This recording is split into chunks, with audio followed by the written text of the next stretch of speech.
boa noite. Vamos dar início, então, à nossa palestra de hoje, como sempre, tratando sobre o tema da reencarnação.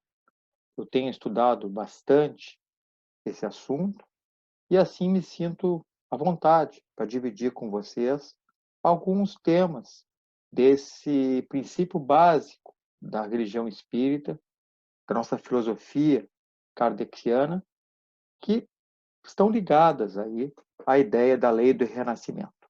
Antes de mais nada, vamos fazer uma breve prece, pedindo o auxílio dos espíritos superiores, aqueles que nos auxiliam, aos espíritos amigos da casa, para que nos acompanhem e para que estejam conosco, nos inspirando, inspirando também os ouvintes, porque comunicação é sempre uma via de mão dupla, para que possamos bem realizar o trabalho dessa noite.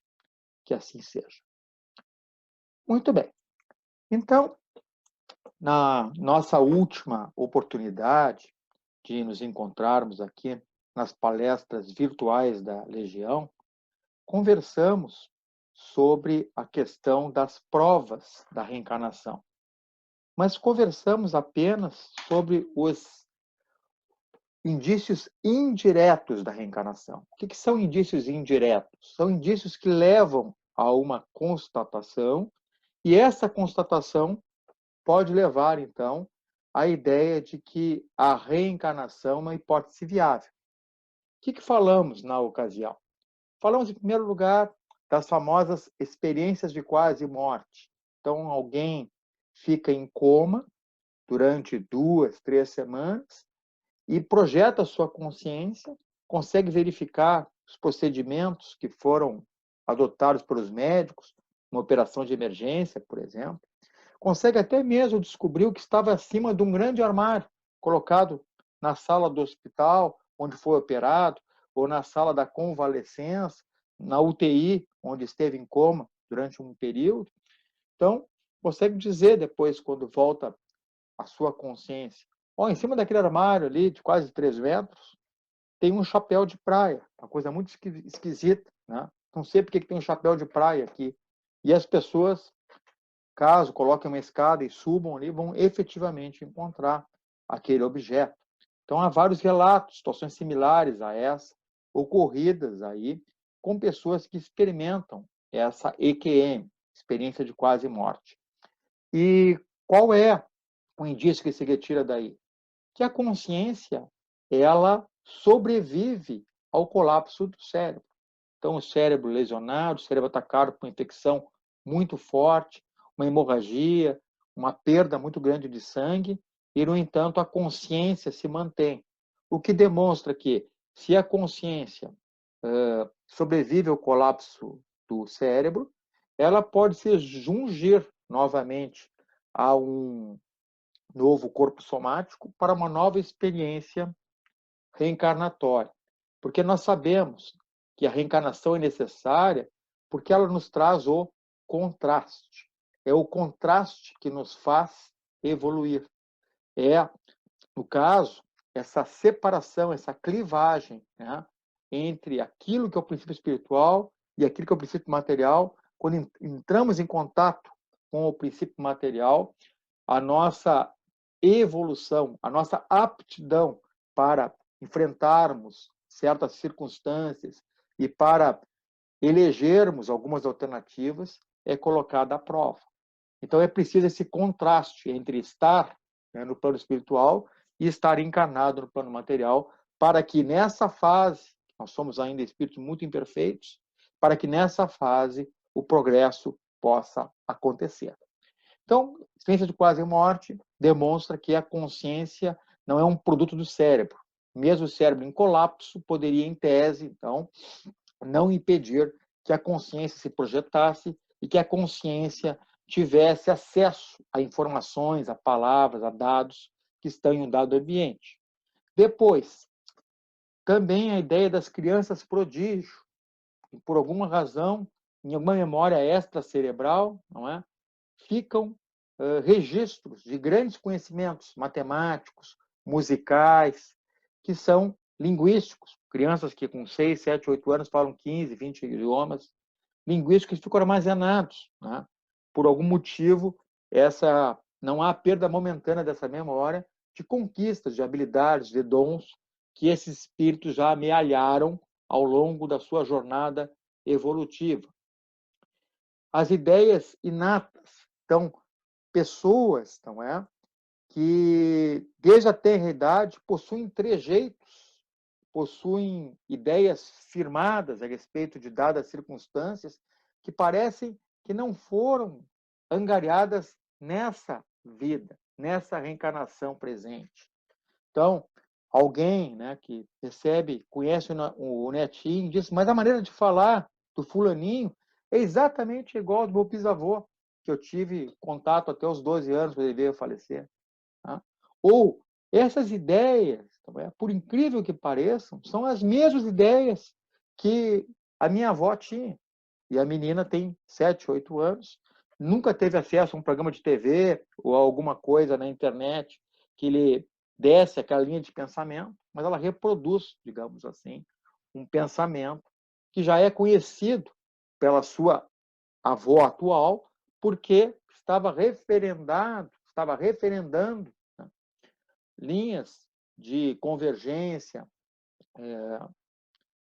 de ideias em geral, né, não vamos adentrar aí em especificidades, que pertenciam já a uma geração mais antiga da família. Como é que ela teve acesso? Muitas vezes é o próprio espírito voltando no mesmo grupo familiar, já que os espíritos costumam progredir em grupo, é comum, não é, que os laços consanguíneos sejam mantidos ao longo das gerações e possamos ter a oportunidade, em dadas certas circunstâncias, de retornar na mesma família que já nos abrigou 80, 90, 100 anos atrás.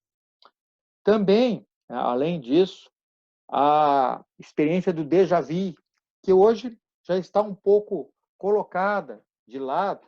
Por quê?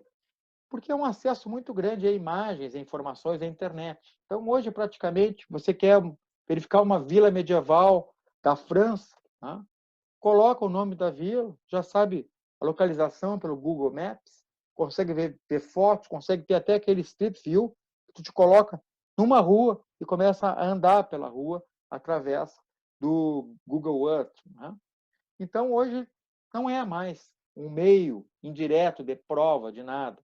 Mas imaginem há 80, 90 anos, década de 30, alguém, naquela época era muito difícil, muito caro, não é? Um brasileiro, que se deslocasse até uma pequena cidade medieval que ninguém conhece, que não está nos livros. Tá? Naquela época existiam muito menos manuais e guias de viagem como tem hoje. Começa a lhe soar tudo familiar, ele começa a caminhar por aquela cidade e diz assim para a esposa, olha, fulana, eu acho que se eu atravessar aquela ponte e dobrar à esquerda vai ter um poço e depois vai ter um prédio muito antigo, né, do século XVI, de 3 andares, e um pouco adiante eu acho que vai ter também uma pequena capela. E não é que ele atravessa a ponte e se depara com esses 3 marcos arquitetônicos da cidade. Veja que interessante. Então, há vários relatos em livros mais antigos dessas experiências de déjà vu. Eu já vi, né? Eu já senti, né? Que pode se dar tanto em relação a paisagens e a arquitetura de uma dada cidade, mas também em relação a pessoas. Mas hoje, como há acesso prévio às informações, essas experiências não são tão valorizadas como já foram no passado. Além disso, o que mais temos? Temos também a situação das comunicações mediúnicas, conforme falei na nossa palestra anterior. E as comunicações mediúnicas têm que ser vistas com grano salis, ou seja, como diziam os latinos, né? Com um grão de sal, com o devido temperamento. E por quê? Porque é preciso verificar a qualidade da manifestação, através da linguagem que se verifica muitas vezes se aquela mensagem é fidedigna ou não, e a própria como é que eu vou dizer? Eu vou usar um termo ameno, não é? A própria reputação do médico. Então, uma coisa, não é? É Zé dos Anzóis, que está chegando na casa espírita agora, né? Não tem, digamos assim, muita experiência no trato das questões mediúnicas, está desenvolvendo a sua mediunidade, e nos diz que recebeu a comunicação de que estamos passando por uma certa circunstância nessa encarnação anterior, em função de termos sido A, B ou C numa vida anterior, e que, portanto, está havendo um resgate kármico. Tá? Então, recebemos a informação com um grão de sal. Outra coisa é quem tem acesso a Divaldo Franco, não é? Receber, no momento de dor, no momento de sofrimento, um esclarecimento que lhe é dado, né? Levando em conta aí situações de vidas pretéritas que se encaixam perfeitamente naquilo que tu já intuía, porque nós temos uma intuição das coisas. Então é preciso diferenciar o joio do trigo nessas circunstâncias. Então fizemos uma visão panorâmica do que comentamos sobre as evidências indiretas da reencarnação, para agora, nesses 20 minutos que nos restam de palestra, podermos abordar as provas diretas da reencarnação. Por que provas diretas? Bom, não são provas absolutas, são provas refutáveis, como tudo que envolve uma circunstância que está mais, digamos assim, no campo da psicologia, no campo da filosofia e no campo da religião, porque não há ainda uma cabal demonstração científica de que a reencarnação realmente existe. Então, quando falamos em provas diretas da reencarnação, são provas robustas, são indicações fortes de que o fenômeno palingenético, que o fenômeno reencarnacionista existe, mas não são provas cabais, conclusivas, provas absolutas. Sempre haverá espaço para refutação.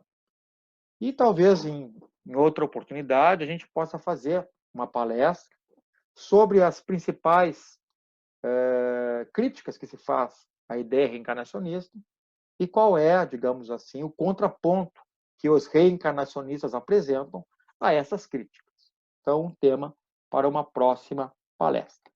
Mas, por hora, o que eu queria conversar com vocês é que uma das principais provas, indícios da reencarnação são as memórias, sejam as memórias espontâneas, sejam as memórias provocadas, ligadas a experiências pretéritas. Então, por vezes, nós temos circunstâncias em que lembranças, às vezes perturbadoras, atingem crianças de tenra idade, crianças muito pequenas, crianças com 2, 3, 4 anos. De forma repentina e inexplicável, tão logo elas adquirem o dom da fala, começam a referir experiências que são incompatíveis com o seu cotidiano atual. Por vezes, a mencionar o nome de pessoas, de cidades que são muito distantes do local onde elas estão atualmente residindo. E que pesquisas na internet, hoje está tudo na internet, confirmam que realmente existem essas pessoas, que realmente existem essas cidades. Às vezes, e há vários relatos aí na bibliografia a respeito do tema, entoam canções folclóricas que são muito apartadas do local onde elas vivem agora. Estão morando, digamos assim, né, em São Paulo e começam a entoar canções que eram típicas de Nápoles, da região napolitana, do final do século XIX. Só que a família não tem nenhuma vinculação com o povo italiano. Inclusive, a família é de origem alemã, né? Pelos 4 costados, digamos assim, como se diz, né? Avós paternos, avós maternos. Não há nenhuma ligação da família com o sul da Itália. E, no entanto, uma canção napolitana entoada pela criança, com ritmo e com propriedade. Depois vai se pesquisar e vai verificar que realmente existia, não é? E existe ainda em algumas regiões do sul da Itália pessoas que conhecem essa canção. Ainda mais assombroso, situações em que crianças acabam demonstrando um fenômeno que se chama xenografia, que é justamente essa situação de que a criança começa a falar em uma outra língua. Existe até um livro feito pelo Dr. Ian Stevenson, dizendo, relatando vários casos de xenoglacia.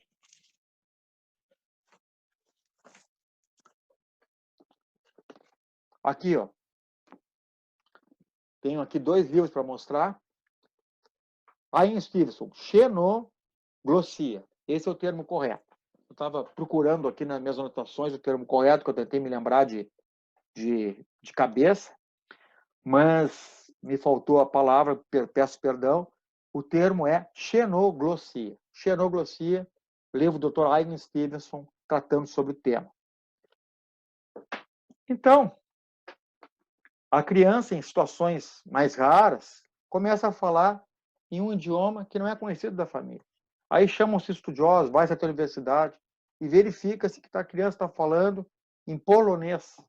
Mas, né, nós somos brasileiros, estamos aqui no Brasil há mais de 150 anos, nossa família chegou de Portugal, né, nunca há nenhum ascendente polaco, nunca houve, tá? Não temos nenhum contato com a tradição, a cultura da Polônia. Como é que a criança começa a falar polonês? Né? Então, conversando com pessoas que dominam o idioma, a pessoa traduz, como há várias referências na bibliografia também, e aquilo faz um certo sentido. Começa a falar de uma vida numa cidade polonesa, né? E de repente, né, foi atingida pela guerra, né? De repente houve uma explosão, a criança relata isso. Então, são situações bastante interessantes.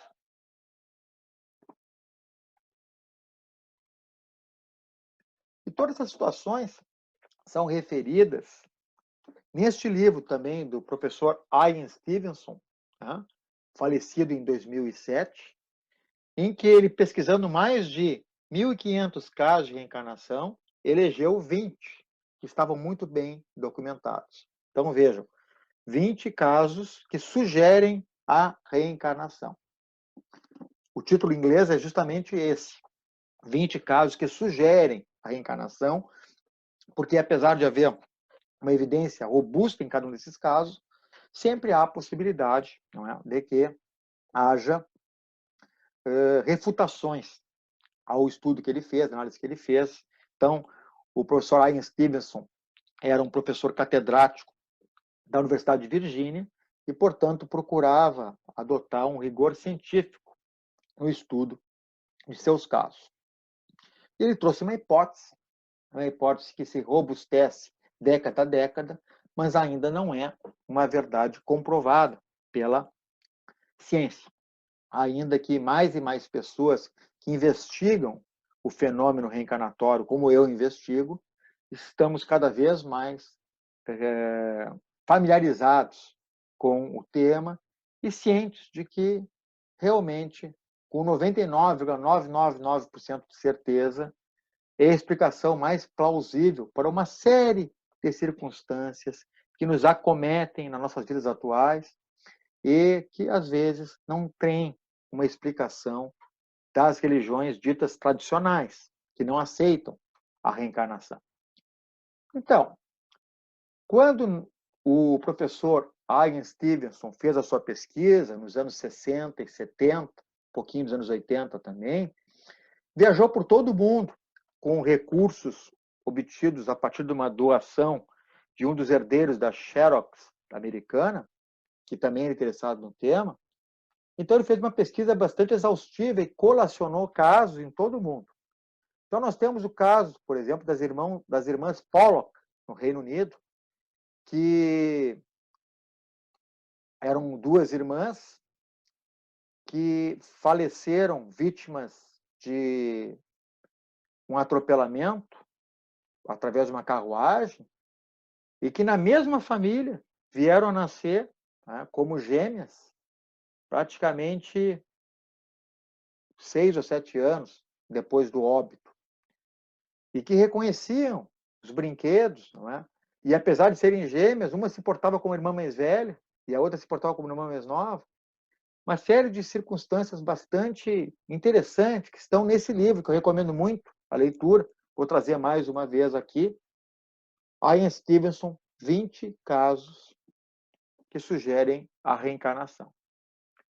Também, nesse mesmo livro, há um caso que foi pesquisado pelo professor Ian, aqui no Rio Grande do Sul, na cidade de Dom Feliciano, ali perto de Camaquã, né, para quem vai para Pelotas, BR-116.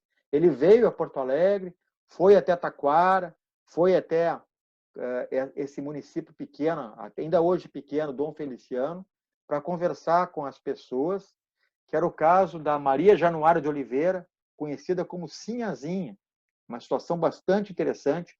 Nós não teremos tempo para nos aprofundarmos aqui, mas tem muito a ver com nós brasileiros e mais propriamente com nós gaúchos, porque é um caso com repercussão internacional que aconteceu aqui, dando situação a uma moça, Sinhazinha, que faleceu em 1917 e que veio renascer na família de uma amiga da família pouco tempo depois. E ela tinha feito uma premonição.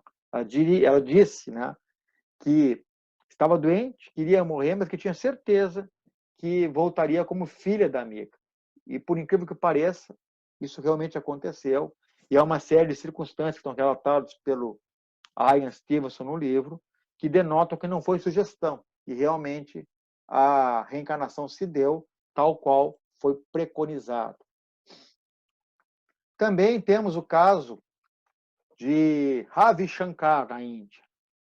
E esse Ravi Shankar seria a reencarnação de um menino chamado Muna, que teve a cabeça decepada por parentes afastados do seu pai que queriam, né, que ele não tivesse descendentes, para que as propriedades da família na Índia, em um dado estado cujo nome não me lembro, fossem então encaminhadas para ele, a falta de uma descendência direta. E assim, matar o único filho desse possuidor de propriedades. Só que pouco tempo depois, uma cidade próxima, nasceu esse Ravi Shankar, e assim começou a falar, dizia que ele era o Muna, né? Inclusive referia a marca circular que tinha em volta do pescoço como a lâmina da faca, do punhal, que serviu para que fosse decepado 8, 9 anos atrás a sua personalidade anterior, ainda criança. Então é interessante porque em alguns casos, não é, o professor Ian Stevenson referiu que a criança, não é, possui marcas de nascença que são compatíveis com a causa mortis da sua personalidade anterior. Tá? Então, as pessoas têm marcas nos braços, no rosto, em volta do pescoço, como esse caso que eu estou referindo, que são compatíveis com aquilo que causou a sua morte na reencarnação anterior e foi relatado. O professor Ian Stevenson, como eu falei, ele viveu até uma idade provecta, e aí já no início dos anos 2000, final dos anos 90, ele já estava mais aposentado e não fazia tantas pesquisas, mas ele foi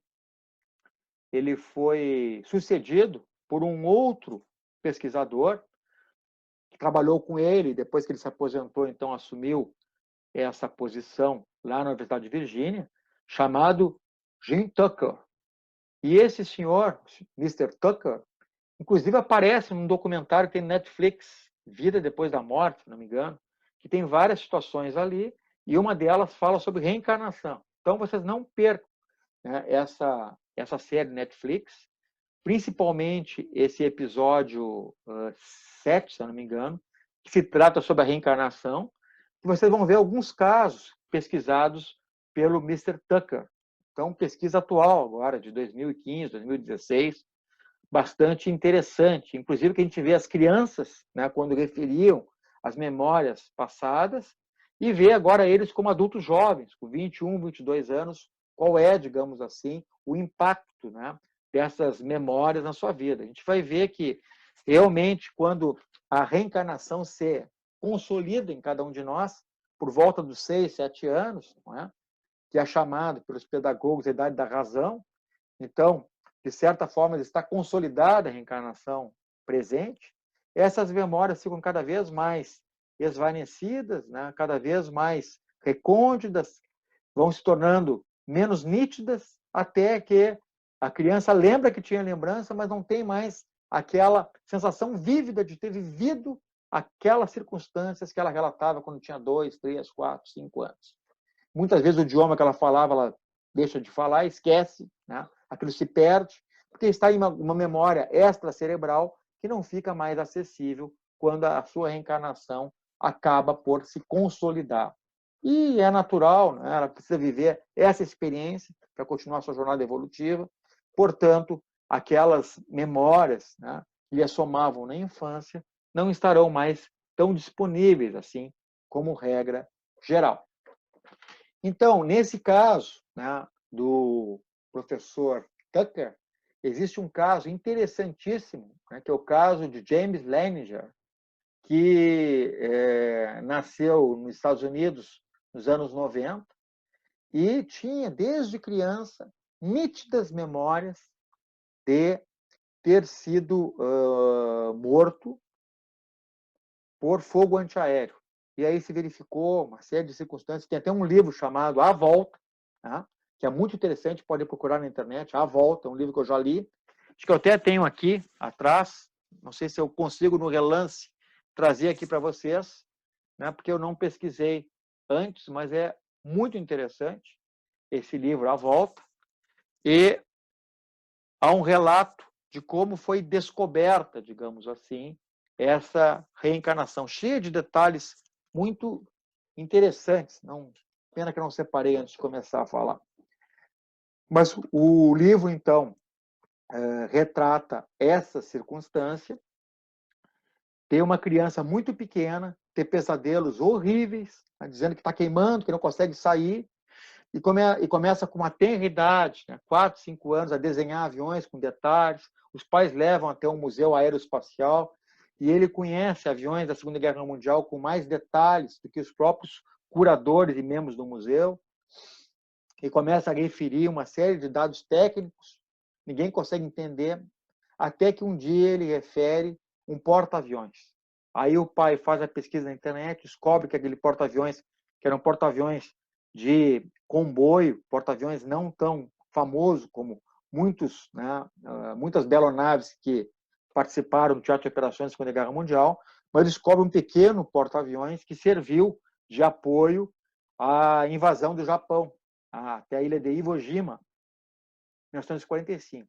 E acabam chegando até um piloto, né, que morreu naquele local e que foi apontado, então, como a reencarnação pretérita do menino James. Muito interessante essa história. Também é trazida nesse documentário que está na Netflix e relatada pelo professor Tucker. Muito bem. Então, isso são as memórias espontâneas, tá? As memórias que assomam as crianças sem nenhum tipo de provocação. Mas a moderna psicologia traz também algumas situações em que, mediante hipnose, a memória é provocada para fins terapêuticos. Se procura, nessa situação da terapia das vidas passadas, past life therapy, se procura localizar os traumas que estão gerando o sofrimento ou as dificuldades atuais, dificuldades emocionais, dificuldades de relacionamento, dificuldades sexuais. Então, tudo isso pode ser verificado e, às vezes, essas dificuldades estão ligadas a traumas de vidas passadas. Então, o que se faz, né?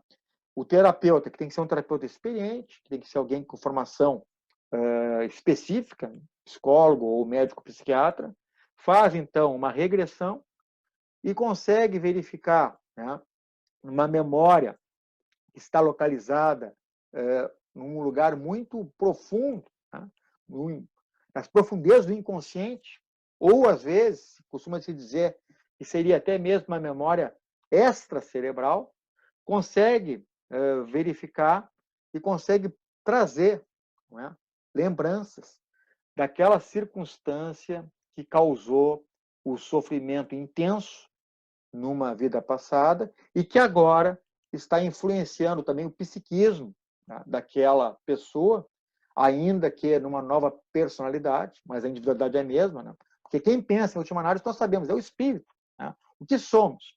Espíritos momentaneamente encarnados, né, nessa veste carnal para ter uma experiência material visando visando a sua evolução, visando a sua ascensão, visando o seu progresso. Então, naturalmente, né, o espírito é um só, mas as personalidades, né, pelas quais passamos ao longo da evolução do nosso eu, né, são muitas. Então, às vezes, não é, aquelas experiências vivenciadas por nós numa outra roupagem física podem, então, provocar o impacto no nosso psiquismo atual. É muito comum situações de fobia. Então, alguém que foi soterrado na vida anterior, né, teve um desmoronamento causado por uma explosão em guerra ou por um fenômeno natural, terremoto, alguma coisa assim, passou praticamente aí 4, 5 dias em sofrimento forte, né, vindo a falecer, e hoje, né, tem verdadeiro pavor a qualquer lugar fechado, elevador, né, qualquer lugar apertado, lugar pouco arejado. Então, temos essas fobias. Tá? Então, temos agorafobia, temos hidrofobia, tá? Temos acrofobia, tem uma série de fobias, claustrofobia, que é a mais conhecida. Nem todas, é claro, podem ter origem num desencarne traumático numa vida anterior. Mas, às vezes, a origem dessa situação é um desencarne trágico.